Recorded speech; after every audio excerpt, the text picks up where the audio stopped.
Hey guys, welcome to lecture 10 of this course in building a RISC-V processor. This is the very last lesson regarding implementation and feature add-ons, so make sure to stick to the end. It's a pretty big one. The agenda for today is how we handle branches, how we flush the pipeline, why do we need to flush the pipeline, and what is the branch penalty, because all this branching inside our code, it's not gonna come free. So branches are basically instructions that are used to map high-level constructs like if, else, while, for, switch statements into assembler. And branches can be unconditional or conditional. So for example, an if statement is going to be a conditional branch. A go-to statement in C is going to be an unconditional branch. We're going to take that branch no matter what.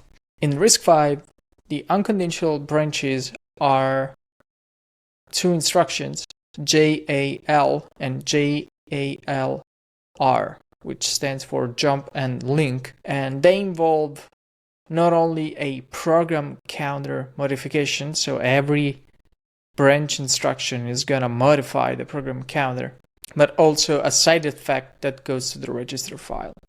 So the jump and link are the only difference between the two is how we calculate the new program counter.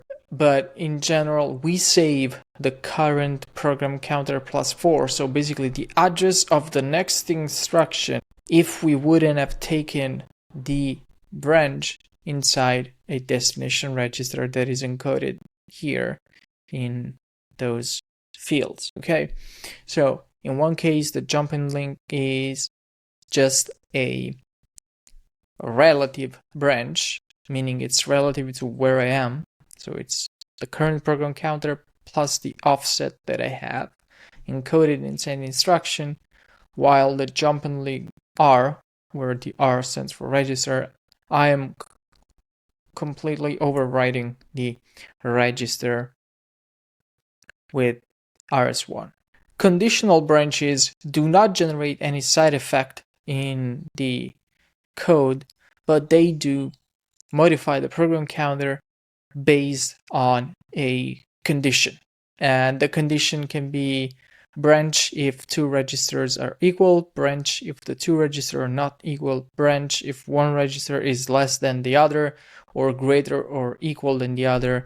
And whenever we have less than and greater than equal, we have the unsigned versions of that instruction. So this is pretty much how we handle branches inside our code. In terms of implementing branching in the pipeline, we're going to see how we can reuse the ALU that we have to calculate the program counter, at least some of it.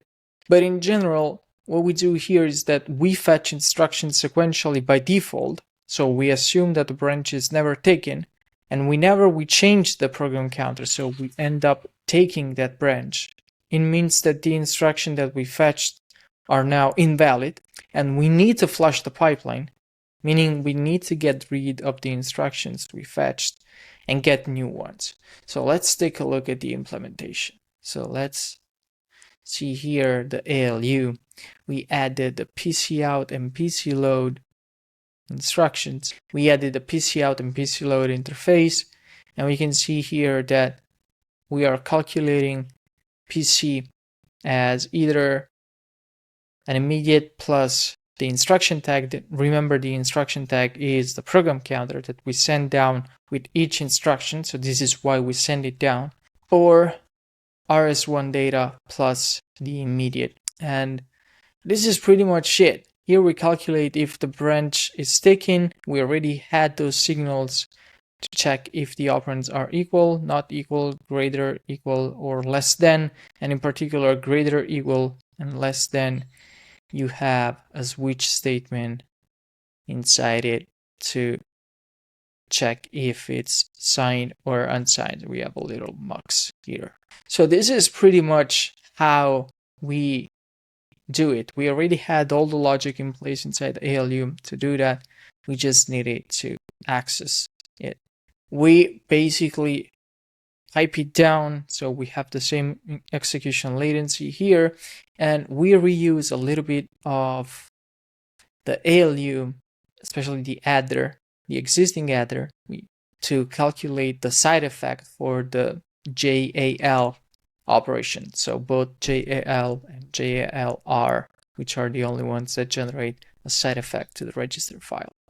So those signals go to the top level of the EXU here, and they go to core top, and then they go inside each unit. So PC load, you see PC load is attached to pipe flush, meaning that every time we load the program counter, we need to flush the pipeline for IDU1, IDU0, and IFU. We can see that in IFU, we feed those signals. So PC in is the PSC from the execution unit, and PC load is here, and whenever we load, we do not increment. And you can take a look at how the PC works. It's extremely simple how the program counter works. We already went over it in the first few lectures. But in general, let's take a look at how we modified the flops to support the flush. Because one easy and dirty way of supporting a flush is to reset the flop here. So to R the PC load signal to the reset. The problem with that is that the reset signal is a very special signal when it comes to routing, so at synthesis time. So we don't want to have the reset signal go through any level of logic. Otherwise, the synthesis tool is going to have a hard time trying to synchronize the reset across all design, because it's in some places it's going through different levels of logic. So the way I implemented the flushable flop is via a small mux at the input at the output of the flop that basically sets it to 0 whenever we need to flush the pipeline, and you can see the reset signal is unaffected. So this is how we implement flushable flops, and we can see that we use those flops throughout the design except the EXU, because the EXU, after the execution stage, we don't need to flush. We don't need to flush the register file. We don't need to flush anything that comes after the execution stage. We just need to flush whatever is between the instruction fetch and the instruction decode 1 stage. So this is the idea. You can see also here in IDU0 we use the pipe flush signal here that is attached to PC load, and that's pretty much it. We can try and run a test, and then we can start looking at waveforms and see what is going on. So we can run the sim manager with a BLT test. You can take a look at the actual trace and see what's going on. Okay, so let's take a look at the trace here, and let's take a look at the test as well to see what it's doing. So the test is fairly simple. We load something inside X1 and we say, let's take a branch to target to this label if this register is less than this one. Remember that X0 is 0, this number is -1, so -1 is less than 0. Yes, we branch. We take this branch and we jump here and we load -2. This is -2 here, and we say, is X1 minor than X2? The answer is no, and we can see that we jump to this output end of test sequence that is here, and you can take a look at what it does and how we managed to end the simulation with this thing inside the core top test bench. But one thing at a time. So we can see here that we execute, and the second instruction that we execute is a taken branch. And you can see that there's a huge delay between this instruction and this other instruction. And we're going to see why is that. After that, it comes the other branch that we do not take, and this is our output sequence. So if we look at the waveforms, these are the waveforms. These again are open not with GTK wave, but with another waveform viewer. You can open up with GTK wave the same way. It's not a problem. You can run the simulation with Verilator. So here we execute the branch. So this is the first LI operation. Here we execute the branch. We can see that after that it comes 1, 2, 3, 4, 5 clock cycles of nothing. And the reason why we have this kind of sequence of bubbles in the pipeline is because we flushed it. So all the instructions that we fetched sequentially before executing the branch were wrong. We need to get rid of those. We need to flush the pipeline. Then we need to fill up the pipeline again.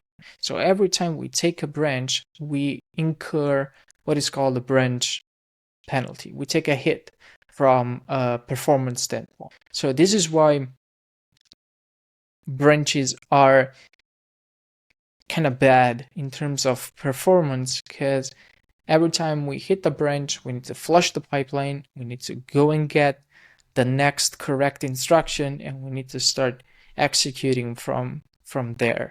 And the branch penalty in this simple architecture is as bad as the depth of the pipeline. So in this example, we have a 4-stage pipeline plus 1 clock cycle for the instruction memory to respond to us. So we have a 5 clock cycles branch penalty whenever we take the branch. So to recap, in this architecture, we assume that the branch is always not taken, and whenever we take the branch, we need to flush the pipeline and refill it up back again.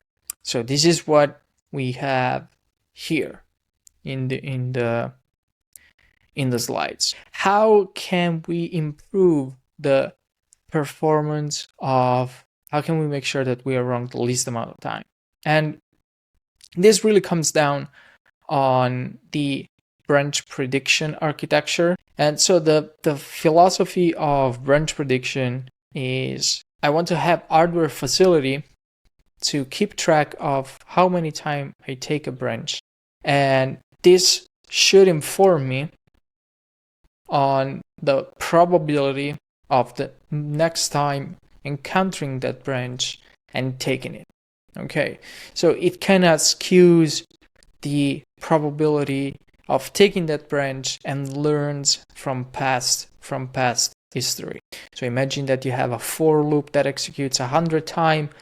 The probability of executing that for loop the n plus 1 time, it's going to be fairly high since I've taken it for 100 times already.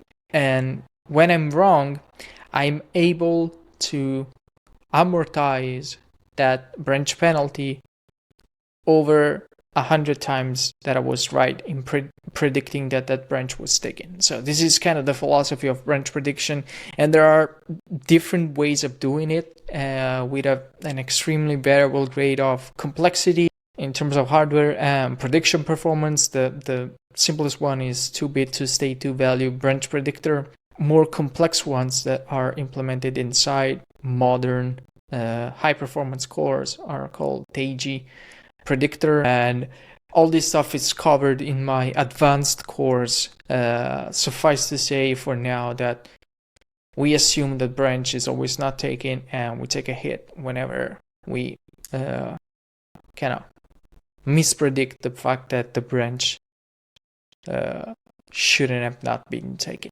So this is pretty much all there's to branches, and you can run a smoke